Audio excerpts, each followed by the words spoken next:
Hello, everyone. Welcome. This is the, I think, eighth lecture in the lecture series for the Geriatric Healthcare Lecture Series, sponsored by the Northwest Geriatric Workforce Enhancement Center. My name is Barbara Cochran, and I'm the Associate Director for the Northwest GWEC. And I just want to remind you that you should have gotten a PDF handout, a printed out handout for this lecture. If you have not filled out a profile form, please do so. You should also have an evaluation form. Please fill out the evaluation form. It's the way that we get the kind of feedback we need to be able to support continuing to offer this lecture series. And a reminder that we will be offering a lecture series in what's the UW spring term time on Alzheimer's disease and related dementias. Today, I'm very happy to introduce Dr. Jane Miller, who's going to talk to you about urinary tract infections in women. She is going to do her lecture and will hold comments, questions until the end, but please hang on to those, and I will read those to her at the end of the lecture. Oh, also a reminder that if you want to review the lecture again, or if you have others who could not make the lecture today, it will be posted on our Northwest GWEC website. That's nwgwec.org, and it will probably be posted within about 48 hours of now. So Dr. Miller received her medical degree from the University of Oklahoma and her urology residency training at UW. After completing her residency, she did a fellowship in female urology and urodynamics here as well. Her clinical interests include female urology and urogynecology, with particular expertise in urinary incontinence, including neuromodulation, interstim device, voiding difficulties, painful bladder syndrome, and interstitial cystitis.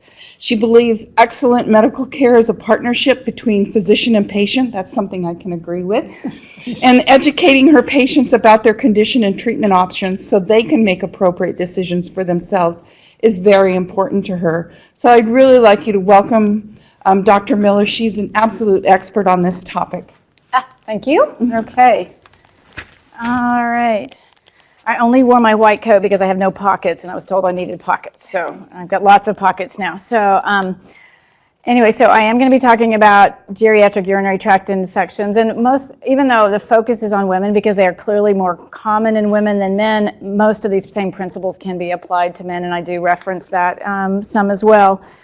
All right. So when I first gave this talk a couple of years ago, I thought I kind of had it down pat and everything, and I understood this. But I hate to confuse people, but I kind of am hoping that you finish today going, well, I'm not really sure if that patient has a urinary tract infection or not, because the goal that we are striving for now is to stop giving antibiotics to anybody who doesn't need them. Obviously, everybody knows that we've been overusing antibiotics. And so it used to be someone had a positive urine culture, okay, fine, give them antibiotics and we're done. That no longer is holding. And so it actually is you have to think a little bit more about who you want to treat and who you don't want to treat. And I actually find that even a bit more complicated in the geriatric patient because they oftentimes present subtler and they have more complicated comorbidities, so actually can make the decision to whether to give antibiotics or not somewhat difficult. So if you're confused at the end of this talk, that's probably where you should be. Hopefully not too confused, but anyway. So just in general, we all know bladder infections are incredibly more common in women than men. We can talk about why. A lot of it is our anatomy. Our urethras are much shorter than men's, and our bladders are much closer to our rectums, but we'll get into that later. So 1 in 5 women will have bladder infection at some point in their life. It's an incredibly common condition, and it accounts for a lot of doctor visits, and this is just in the general population. If you look at the geriatric population, I didn't really realize this, that the UTI is the most common illness in adults 65 years and older, and the incidence of UTIs is nearly 10% in women and about half of that in men over the age of 80. So, I mean, generally, we think of a urinary tract infection as people who come in with symptoms of urgency, frequency, urine culture is positive. But within that, what a urinary tract infection really is the interaction of pathogens in the urinary system to the human host. And why I stress that it's the interaction is because you can have bacteria in somebody's urine and it not interact very much or cause a problem, and so you don't have to treat that, and I wouldn't call that a urinary tract infection. We would use the term bacteriuria or asymptomatic bacteria.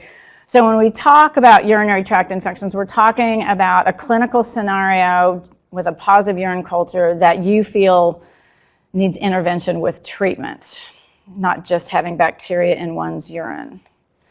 So what's unique about the geriatric host, if it's this interaction between host and pathogen, and why are geriatricians so much more likely to get urinary tract infections? Well, they're at greater infection rate basically because of immune senescence. They have many more comorbidities, both anatomic, oftentimes mechanical, immunological, that put them at risk, and oftentimes the elderly are living in a communal residence, and that's just like the hospital where the bad bacteria hang out and get together, and so they are exposed to worse bacteria as a rule. Typical signs or symptoms of infection, it may actually be absent in older adults, and this is where it can get difficult. Even though we don't want to give antibiotics, sometimes in our older patients we're sort of forced to because they oftentimes don't present like typical, and they are more prone to go on to get urosepsis, and you also want to avoid that. But still, in this day and age, the overlying principle is don't give antibiotics if you don't have to. So I just throw out a couple of, there's actually 4 here and there's 1 on the next page, about scenarios that in the past I would have gone, of course, everybody needs antibiotics. But you look at a 75-year-old asymptomatic woman with bacteriuria, a 65-year-old diabetic male with urinary frequency, urgency, dysuria, and bacteriuria. Would you treat those people? Do they have a UTI? I don't know. An 80-year-old woman in a nursing home, afebrile, but she has mental status changes, and you check her urine and she's got bacteria in it. I don't know, would you treat that? 85-year-old male with an indwelling Foley, fever, and bacteriuria. And just looking at these 4 examples, just in this day and age, for me, I would definitely treat maybe 2. How definite is that? And the others I might wait and sit on. So we'll talk about that. We'll get to that kind of where I would think about that. And then this lady, a 79-year-old healthy community-dwelling woman with acute onset of dysuria, urgency, urinary frequency. Okay, I would probably treat her because she has it's acute onset and she has pain. But there are a lot of elderly patients who have a chronic baseline urgency or urinary frequency, so you need to be careful about that. So again, back to this idea, the definition is the interaction between the pathogens and the host, and ultimately that host needs treatment. So what's the opposite of that? So it's not just bacteria in the urine anymore. So what is asymptomatic bacteriuria? The Infectious Disease Society has come out with a very formal definition that asymptomatic bacteriuria in a cat specimen only takes 1 specimen, and the culture is positive for over 100,000 colonies of an enteric pathogen, single colony. If you get voided specimens, their recommendation is to do 2 separate voided specimens about 2 weeks apart, and if the same bacteria is there and the patient is not symptomatic, they would consider that asymptomatic bacteriuria. And it doesn't matter where they have white cells in their urine or not. I think in the past, sometimes people thought, oh, well, they've got white cells in their urine, it must be bad. It doesn't matter if they have white cells in their urine or not. It all comes down to symptoms, and we'll talk about that. And the reason is that asymptomatic bacteria is much, much more common than we thought. It's very prevalent. You see it in schoolgirls. I've actually seen as high as 6%. And you can see over 20% of 80-plus-year-old community dwellers. In young women, it tends to be sort of intermittent, so you might see a urine with bacteria in it, and the next you might not. In the older patients, it tends to be much more consistent. And they've even actually found, there were some studies done that even though older patients with asymptomatic bacteriuria tend to have a higher infection rate than those who don't, if you treat their infections or their asymptomatic bacteriuria till they're asymptomatic, and then you follow them, they tend to get the same bacteria over and over again. So you're not limiting their infections and you're only exposing them to more antibiotics. So chasing the asymptomatic bacteria, even in the elderly patients, doesn't really make sense anymore, even though those patients are at greater risk for ultimately infections. You see asymptomatic bacteria in premenopausal married women. There was a study done looking at them and none, so sexual activity is a risk factor.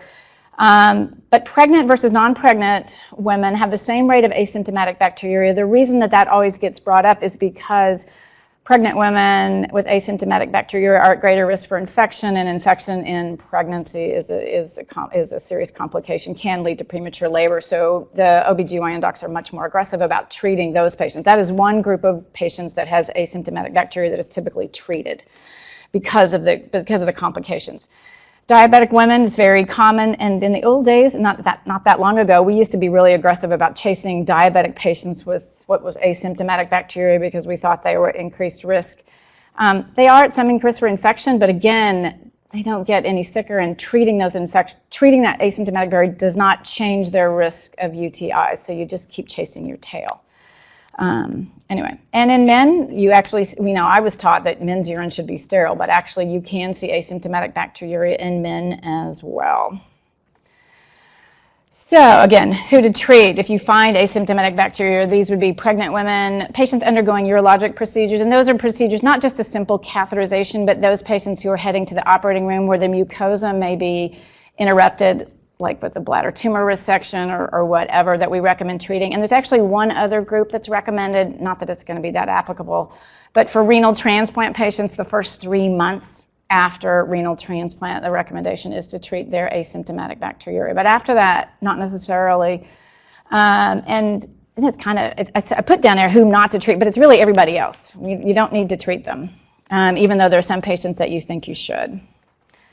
So if we're going to think about urinary tract infections, why do they happen? How might we prevent them? What do we need to watch for? What kind of symptoms?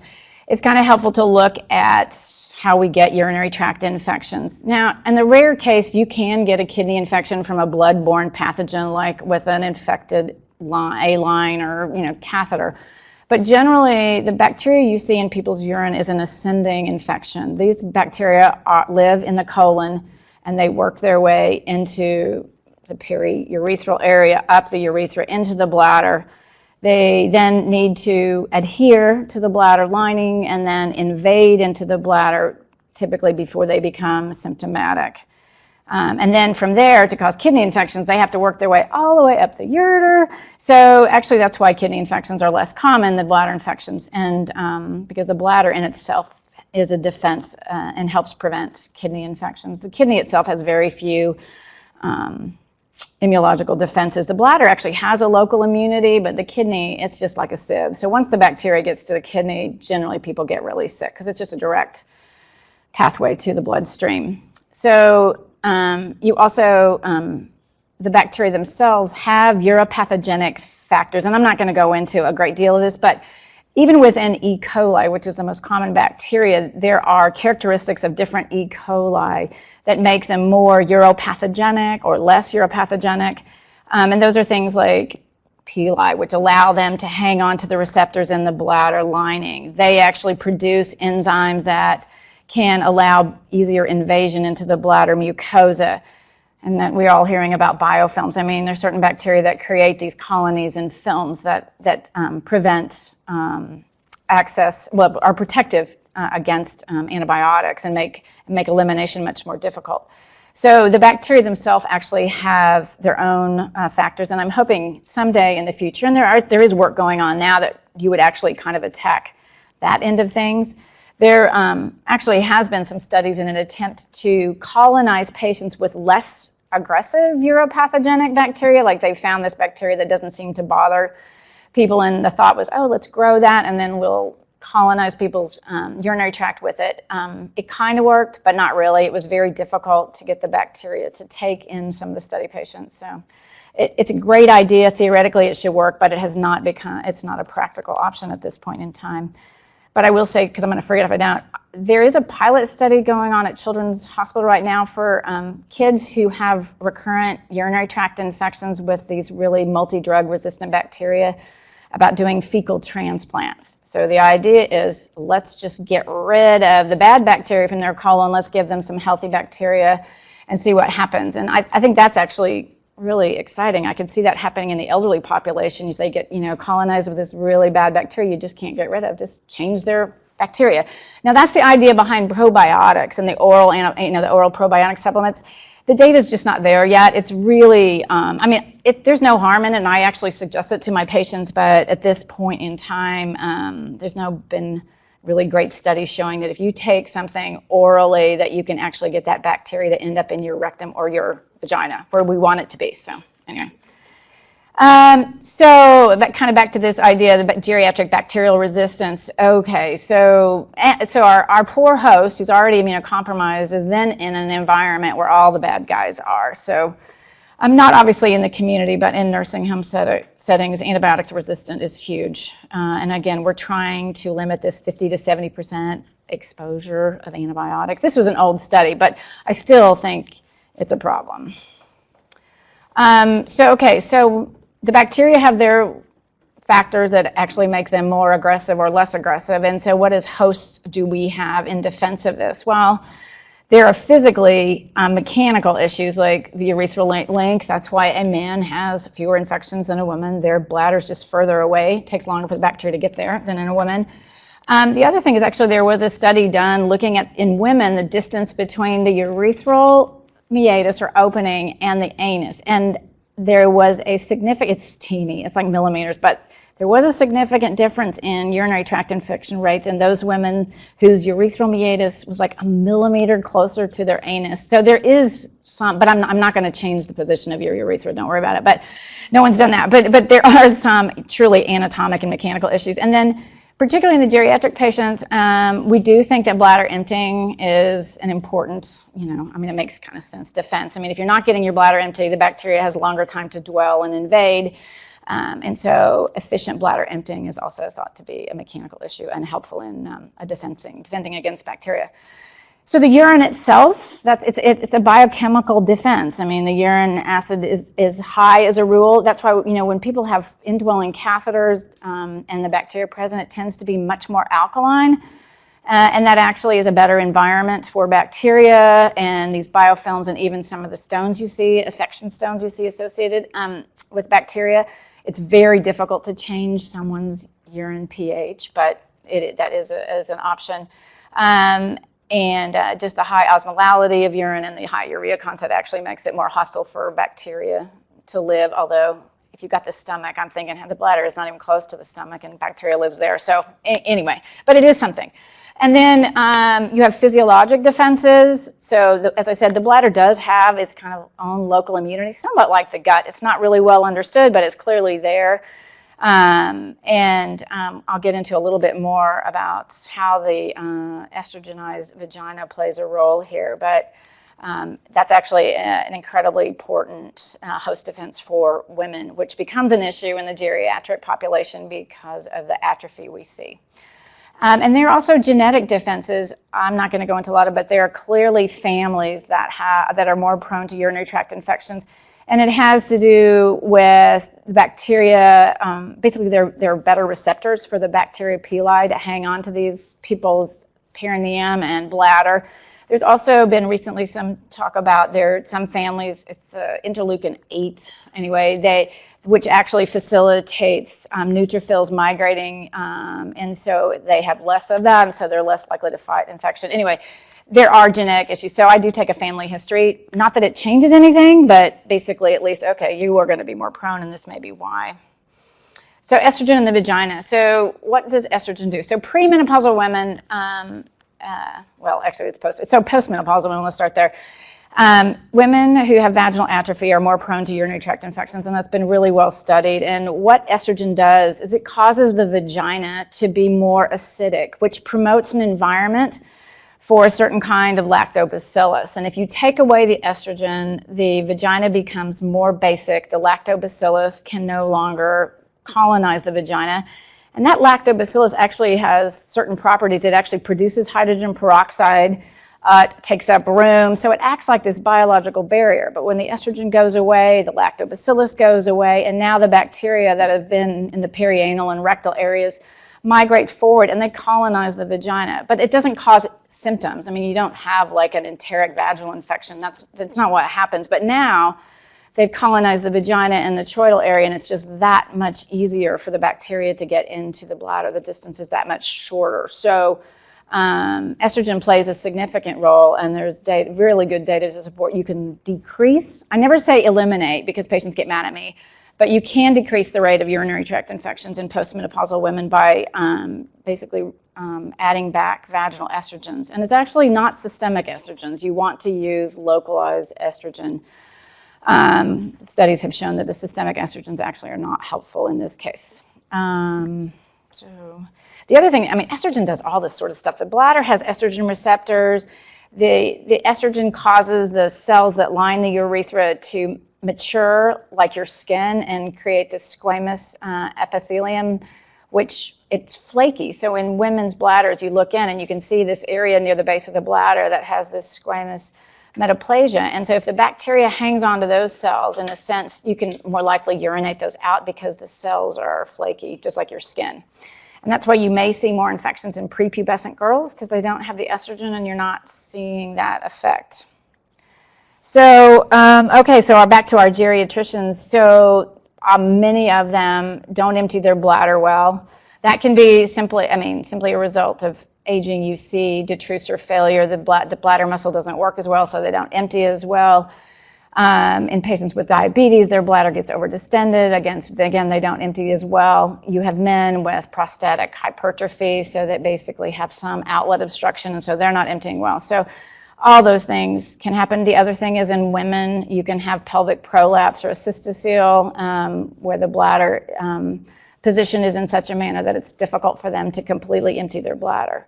The problem is the residual or the post-void residual in these patients may be 50 to 100 cc's. So it's not like enough that you're going to say, oh, that person has to catheterize or wear a catheter, or you're going to do something about it. But it can be enough to just continue this issue because they're never getting their bladder completely emptied. But to cath them or to leave a catheter in puts them at risk too. So it becomes, it's a fact, but it's not a whole lot we can really do about it to make a difference. For men, obviously women don't wear condom catheters, but in men, those actually cause colonization. A Foley catheter is actually worse. I kind of smile about this whole thing, and I get it. When we're in the hospital, everybody's afraid to open up things and break things because of the sterility. But once a catheter goes in, 48 hours later, it's colonized. So, I have patients who out in the community who have indwelling catheters, and they're afraid to break that seal and irrigate. It doesn't matter. That catheter is colonized. So I get it when you're in the hospital and you have a limited time of catheter use that you may actually decrease some of the infections, but once a catheter's been in for a couple of days, it's colonized. The other sort of physiologic issues that we can look at, well, we talked about the vaginal atrophy, basically the local bladder immunity loss. So there are immunity factors there, and older patients, they have a reduction in immunoglobulins, all which play a role in fighting infection and modulating the presence of the bacteria. So this comes to this idea of asymptomatic bacteriuria. Well, if you have an intact immune system, you may be better able to control the bacteria. You may not eliminate it, but you're not going to allow it to invade and cause symptoms. So that's where some of that comes in. And just as a reminder, most common urinary tract pathogens, E. coli, Klebsiella, Enterobacter, Proteus, Pseudomonas, staph, but it's saprophyticus, Enterococcus, and in some debilitated patients, immunocompromised yeast can also be a pathogen, but that's actually rare. If you have a foreign body in someone's bladder, like you have a Foley, it's very likely that they may get yeast in that, and that's okay as long as they're not symptomatic and they're not immunocompromised. But Candida can become a pathogen in some patients. I don't know how many of you have actually ever seen this, but if you ever see a purple Foley bag, I will just tell you that is nothing to be panicked about. The patient hasn't been drinking a lot of dye or I don't know, whatever, but it's basically a chemical reaction of enzymes that certain bacteria produce, and I'm not even going to go into the chemistry, I can't even tell you, it's all these steps. But anyway, it's a bacterial reaction that turns the urine purple and the Foley bag gets stained. So I've had patients come in and be freaking out, and it's like, it's okay. Tends to be Proteus and Procedentia, I think, and Klebsiella, I believe, are the typical bacteria. E. coli doesn't typically cause that reaction, but just so you know. And just when you get cultures back, if you see Lactobacillus, Staph aureus, Streptococcus, anaerobes, as a rule, these are all benign perineal flora. There are a couple of case reports where someone thought Staph aureus was an infection and strep was too, but that is not, those are not typical urinary tract infections. And so if you see that, very likely you have a contaminated specimen, more commonly from women than men. Women have more difficulties giving specimens than men.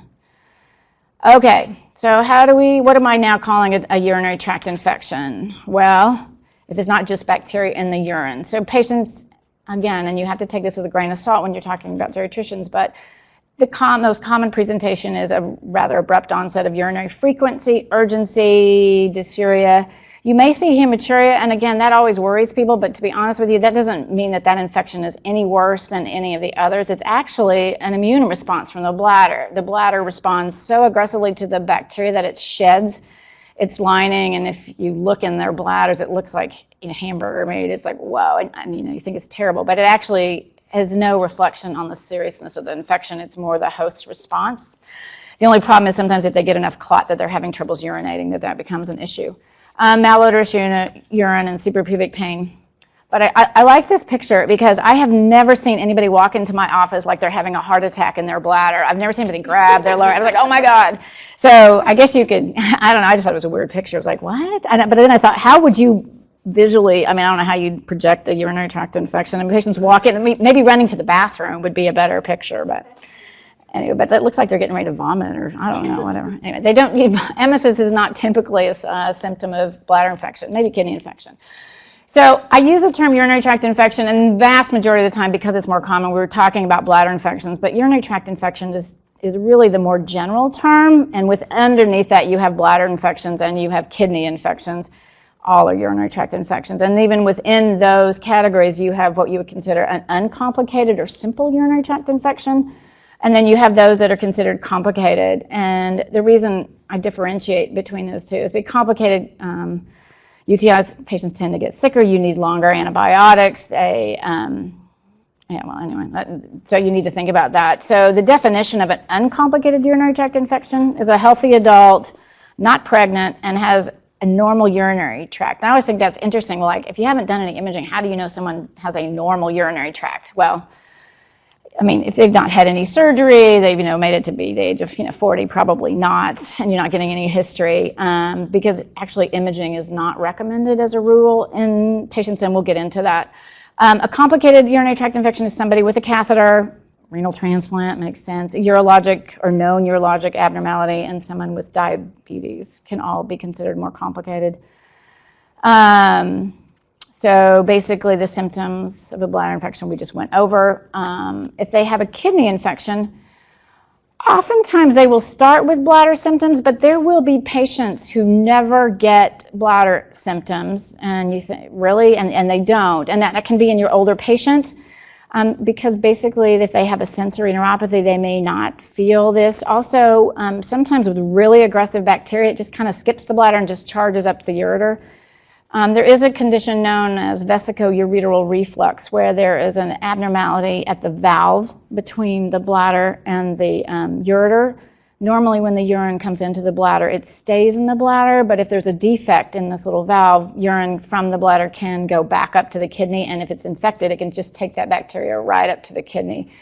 But those patients with kidney infections typically have flank pain, they have fever, and they look really ill. Those people are sick as a rule. So, because I see this all the time, patients tell me, oh, I have had a kidney infection, and I look back at the records, there's no white count, they had no fever. They might have had a little backache, but they get in the ER and they call them a pyelo, and I hate to use that term because that just raises the seriousness and puts people on a different path. So I try to be careful when I'm diagnosing someone with pyelo, but there's no hard and fast rule. So what about our geriatric patients? As I said, the signs are more subtle. They oftentimes don't mount a fever, even though they're very sick. what I hate is this decline in baseline mental status or function. I don't know what that means, but it can be associated with urinary tract infections. But as the urologist, it can also be associated with other forms of infection. And if these people already have bacteriuria, asymptomatic bacteria, they get treated a lot. And sometimes I think things are overlooked.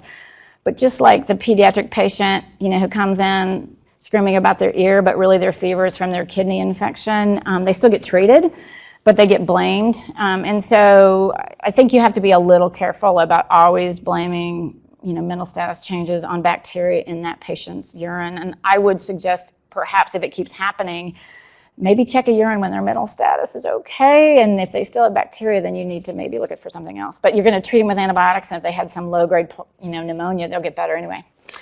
But I think it can get frustrating. Anyway, and then obviously, just general cognitive impairment, they can have difficulty telling you. And they also have, sensory neuropathies and all that kind of stuff. So all that makes it difficult for them to present. And then a lot of elderly patients, which is not on that list, they already have urinary frequency and urgency. A lot of women have, urge incontinence. A lot of men have prostatic hypertrophy with a resultant overactive bladder. So it can be really difficult to say, well, is this just their bladder or is this an infection? And those patients who come to see me for urge incontinence, if they have bacteria in their urine, because it can exacerbate that problem, what I do is I treat them once with antibiotics and I say, okay, is your urge incontinence better? Is your frequency better? And if it's not, and I've cleared their urine, I don't continue to keep treating that. So anyway, so I can't remember where I got this, but this was somebody's, I think it was, I can't remember, criteria for initiation of antibiotics for UTIs in long-term care residents. And I think this is a little bit strict. I think you obviously have to use your clinical judgment. And of course, we're all going to err on the side, if I don't really know, I don't want, and this person is really sick, I'm going to give them antibiotics. But in those patients where, they look stable, maybe you can hold off until you're sure.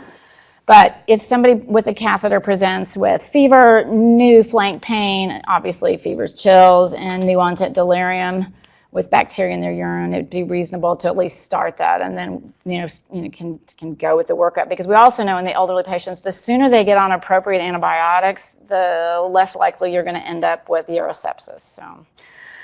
And without a catheter, hopefully they will have some bladder sensation, so acute dysuria or any of those other symptoms. At least, what I mean by initiation, you get a urine culture and you can start it. Oftentimes what I'm doing, if patients don't look sick, I'll say, hey, I know you have these symptoms, but can you wait until the culture comes back in 2 days? And sometimes I'll give them Peridium or tell them to drink a lot of water. I said, obviously, if you get sicker, call, but let's see and let's wait and see. And oftentimes, to be honest with you, a lot of times these patients' symptoms will go away in 24, 48 hours of just pushing fluids, whether they had an infection or not. So I try to delay just starting antibiotics until I'm sure, unless they're sick. So what are the urine tests that you would do if someone came in with any of those symptoms? A dipstick urinalysis, you can see right there. It's not a bad screening test. It's not perfect by any means. Pyuria, although it's pretty reliable, it's much less specific because you can see pyuria for all sorts of things. And again, back to that idea, even just because someone has bacteria in their urine and has white cells, if they're not symptomatic, you don't have to treat them. But these are for symptomatic patients.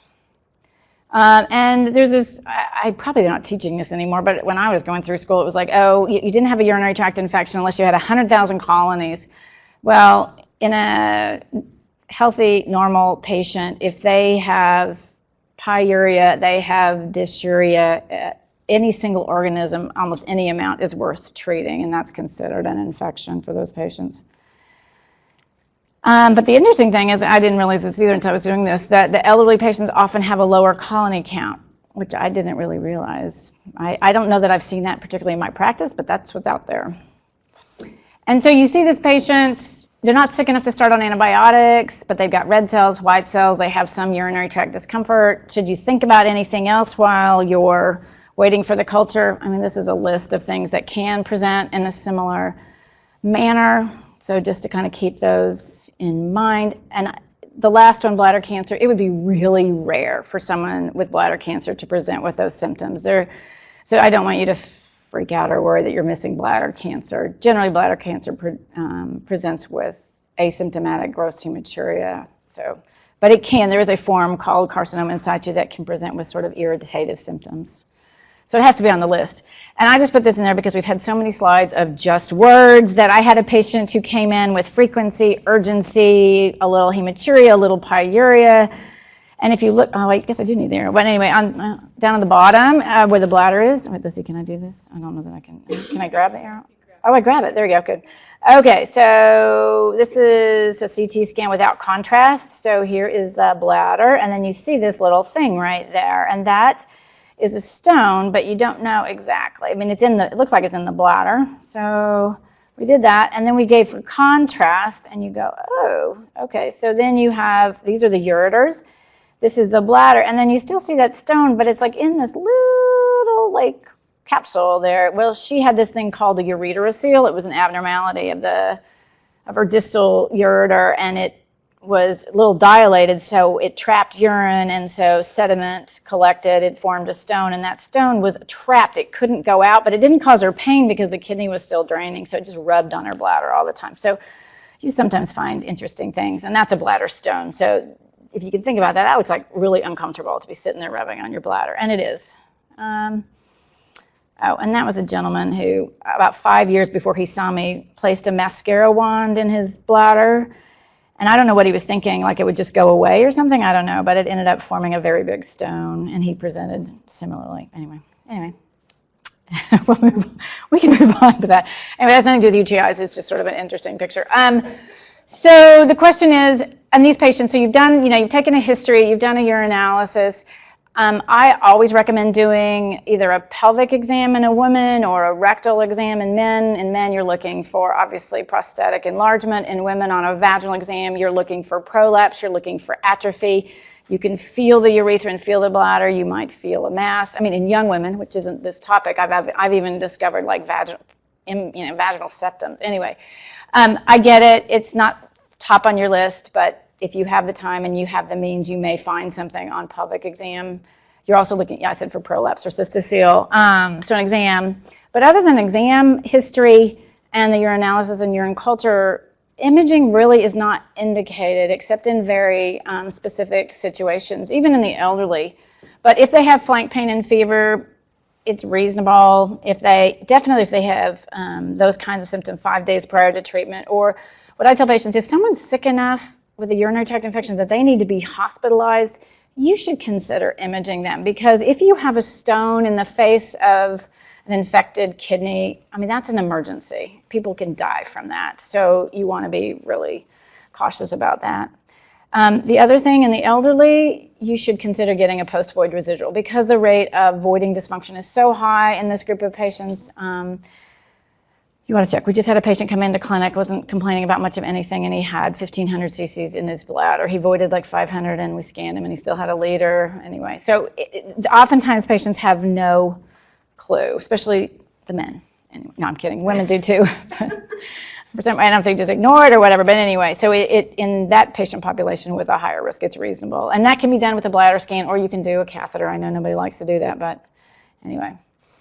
So then the question is, how do we manage these urinary tract infections? Oftentimes, again, what I'm now trying to do now is say, hey, I think you have a urinary tract infection, but I'm not sure. What if we wait until we get the culture back, and I check in with the patient? I say, hey, are you comfortable with this? How sick are you? And I sort of leave it up to the patient, but I preface it by saying we're trying to limit people's antibiotic exposure.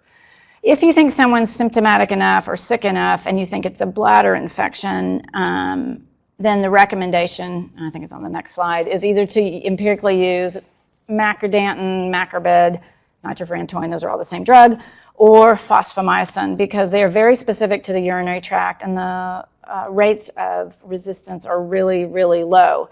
And that sounds great, but there are some limitations to those drugs. You have to have greater than a 30 cc per minute GFR to give macrobid.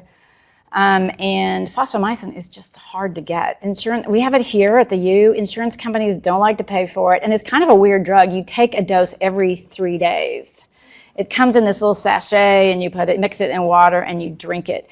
But it works really well, and it's really well tolerated. And as far as I know, and looking at literature, there's really no long-term side effects. Whereas with macrodantin or nitrofurantoin, there are, with chronic long-term use, you can get pulmonary fibrosis and you can get peripheral neuropathy that is permanent. I don't worry too much about it, but it's also, I think, on the Beers list or some of the geriatric drug lists that say do not take. But I do use it if it's an appropriate drug and their renal function is okay. But in general, if you don't know, it's nice to know your local resistance patterns. But if you don't know those, because the hospital publishes them all the time, if you don't know those, then I would go with those 2 drugs. If you think it's a kidney infection, then the quinolones are still recommended as a first line until you know better.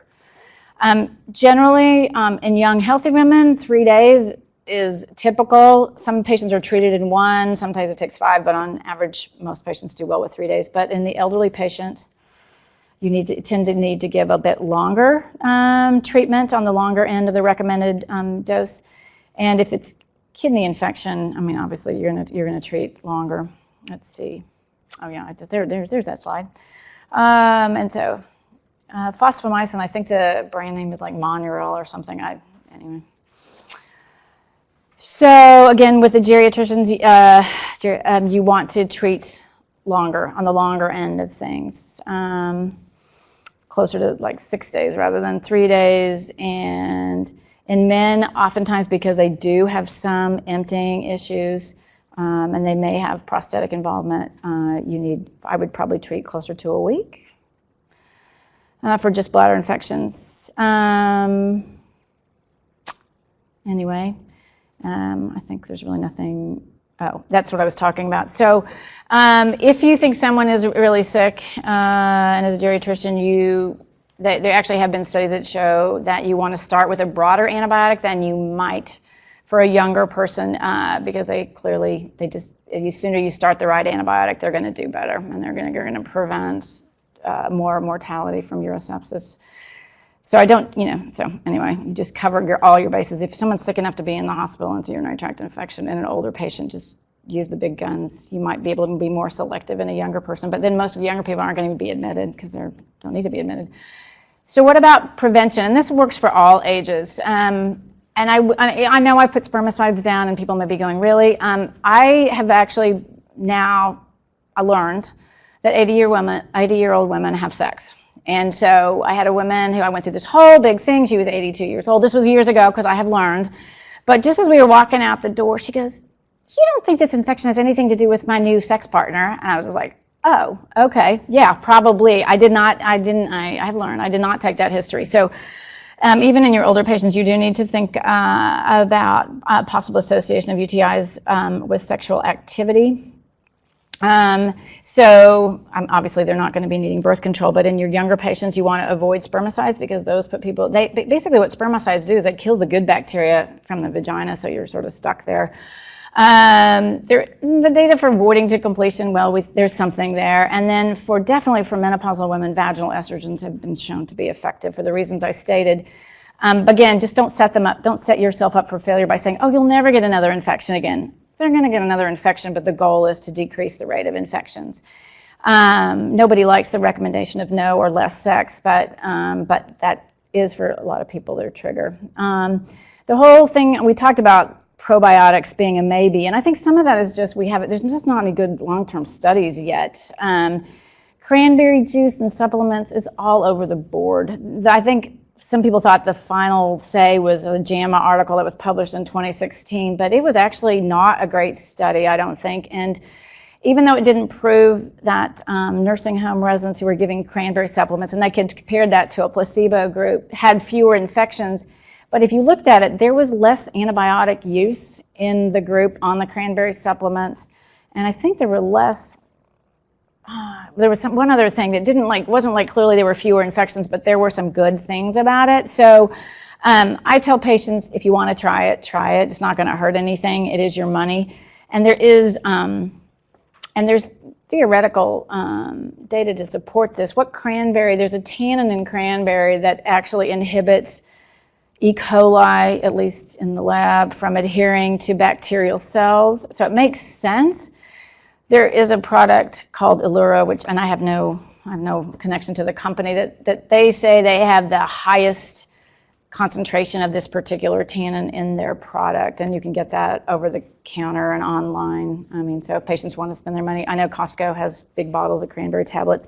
I think probably tablets are better than juice, just because you can avoid the calories and the sugar. The whole idea about wiping front to back, believe it or not, there's actually no data to support this, and people looked at this. It makes total sense, though, to me. I mean, like, why would you ever wipe the other way? That just doesn't even make sense. I mean, I don't get that. And we do think that, constipation, I mean, patients with constipation may have higher rates of infection. I mean, there's just more bacteria down there. You want to get the rectum emptied, so there's all this bacteria hanging around. And actually, also, some patients with really bad constipation actually have trouble emptying their bladder because their rectum is so full of stool, their muscles are tight, and they have difficulty emptying. So, again, not a lot of data, but it makes sense. Then there was one study I saw where they found that there was bacteria aerialized in the flushing, the fluid when you flush. So close your lid, I don't know, maybe. And treat constipation, or those some UTI prevention techniques. And this is one of the studies. Actually, this work was done here at the university through the infectious disease, Dr. Stam's lab. He's no longer. Did Dr. Stam pass away? I can't remember. Anyway, he's no longer here, but anyway, a lot of this work was done here, and it's great work if you want to look at that. I've already talked about the best form of estrogen is topical, and topical comes in cream, it comes in tablets, it comes in a ring. The problem is that insurance companies are really bad about paying for it, which I just don't understand. Don't get me started.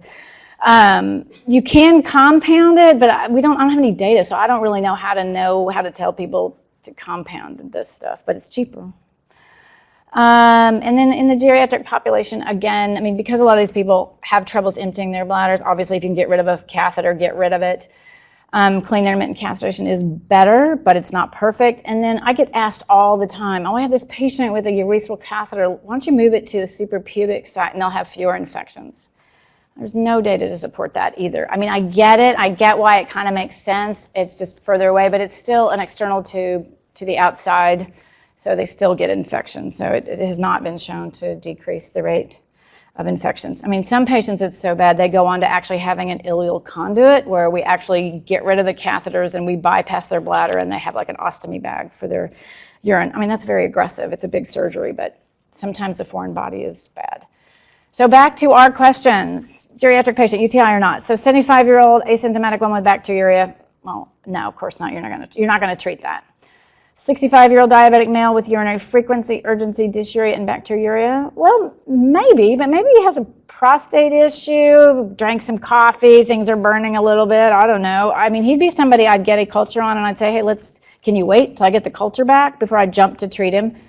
You could argue, but I would maybe hesitate on that one. An 80-year-old woman in a nursing home, afebrile, mental status changes, and bacteriuria. Again, this is one of those patients that I hate because I don't know if her mental status changes are because of the bacteria in her urine, but if I'm worried and a family gives me, what they'll say is, this is what happens to mom, and we give her antibiotics, and she always gets better. Well, then I leave it up to the family. I mean, I'm not going to argue with, because I haven't seen this patient over and over again. So if they say, well, yeah, she gets antibiotics and she gets better, I'm like, okay. But hesitate. Look for other sources, too, if you can. Because she may have bacteriuria anyway, and she'd be somebody I'd check when she didn't have mental status changes, just to see and document that that's what's going on. And if you see these patients, if you culture them over time, it will be the same bacteria over and over again because their gut is colonized with this bacteria. And then an 85-year-old male with an indwelling Foley, fever, and bacteria, well, again, that would be somebody I would probably start. I'd think about other sources because maybe it's pneumonia too, but he's got a Foley and he's got a fever, so I would probably start him empirically and then wait to see what happens and possibly look for other sources. Oh, and that's the end of my talk. Anybody have any questions?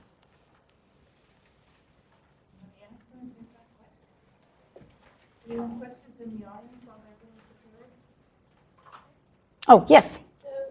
Over the weekend, a patient comes to the pharmacy asking for maybe they got UTI. What would you recommend?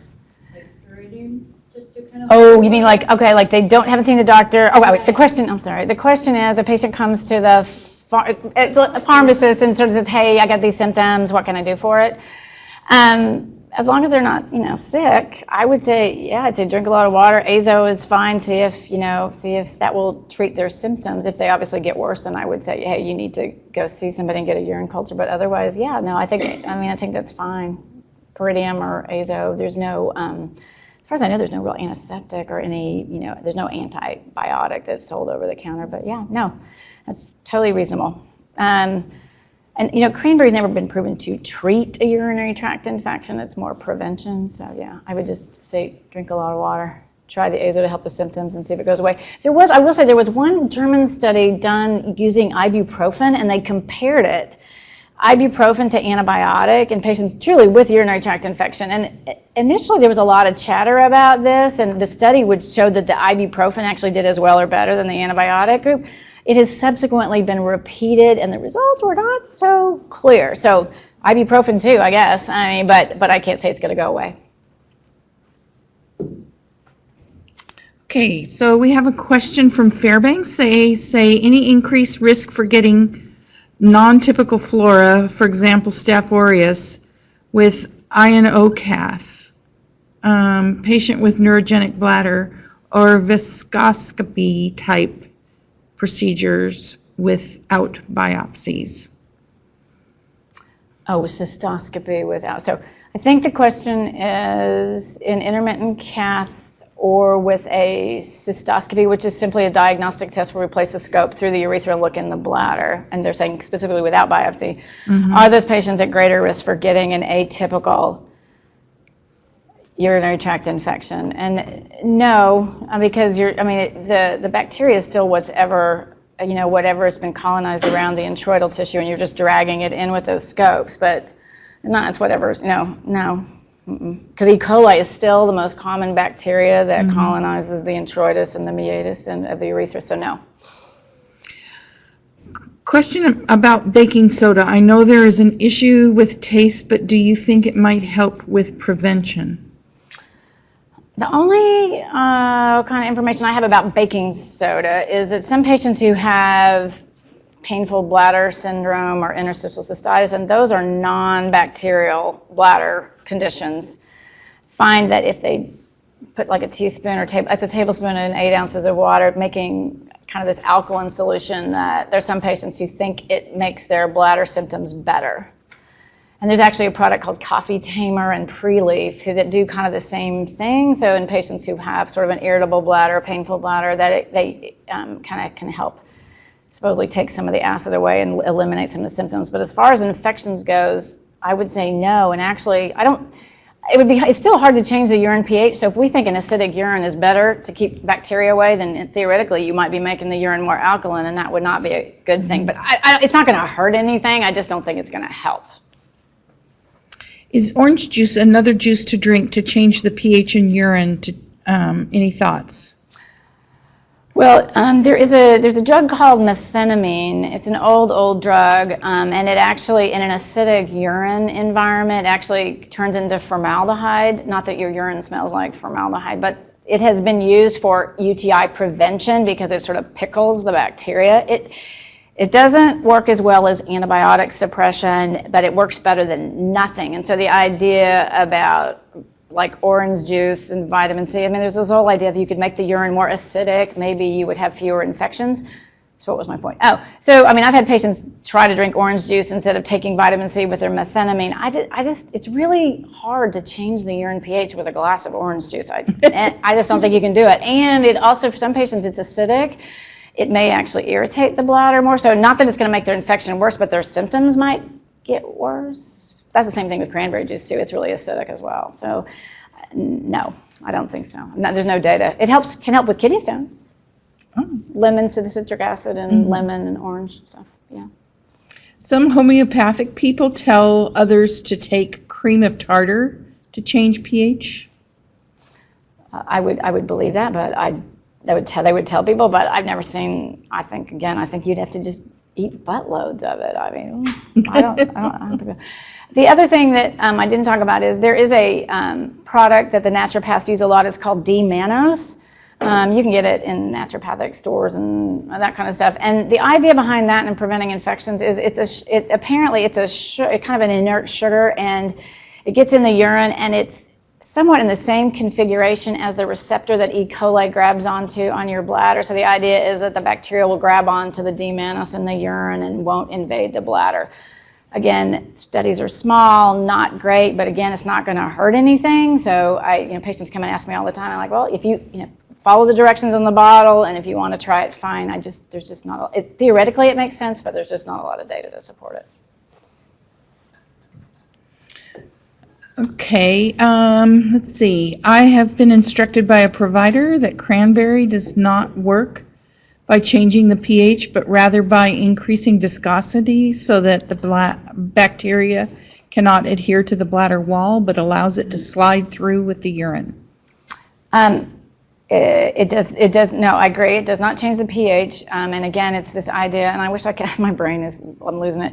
There is a tannin, there is a compound in cranberry. It's like I don't remember what it is. Anyway, that it doesn't increase the viscosity, but it basically, it's a chemical reaction. It inhibits the adherence of the bacteria to the bladder lining. But I don't think it's because it makes it slick and thick. I think it affects the receptor. Anyway. Now, how often do you see balance or coordination problems in patients with UTIs? Boy, I mean, that would fall, in my mind, that would sort of fall in the whole category of, mental status changes. But, the elderly, so many of the elderly have sensory issues and balance issues that if there weren't I guess if that was new and acute and it was clearly, you could say, oh, that's falling into mental status changes sort of, but I don't, that in of itself, I don't think it's caused by bacteria, no. And so someone is saying it's tannins in cranberry juice? Yeah. Mm-hmm. Okay. I just can't remember the exact. That's the one. If it's on there, go for it. That's on there. Proanthocyan. I would look it up, but I don't have my Google with me. Proanthocyan. And that's the compound that Allura has the most of all the products I've seen out there in terms of cranberry supplements, and they swear their studies, but they're all company-driven studies. I will just tell you that. I've not seen anybody else do their studies, except to say it helps more than regular. Any other questions here in the room? I do not see anybody else typing. If there's other questions, start typing. So it's okay. All right. I guess we're done. Thank you so much. Thank you. All right.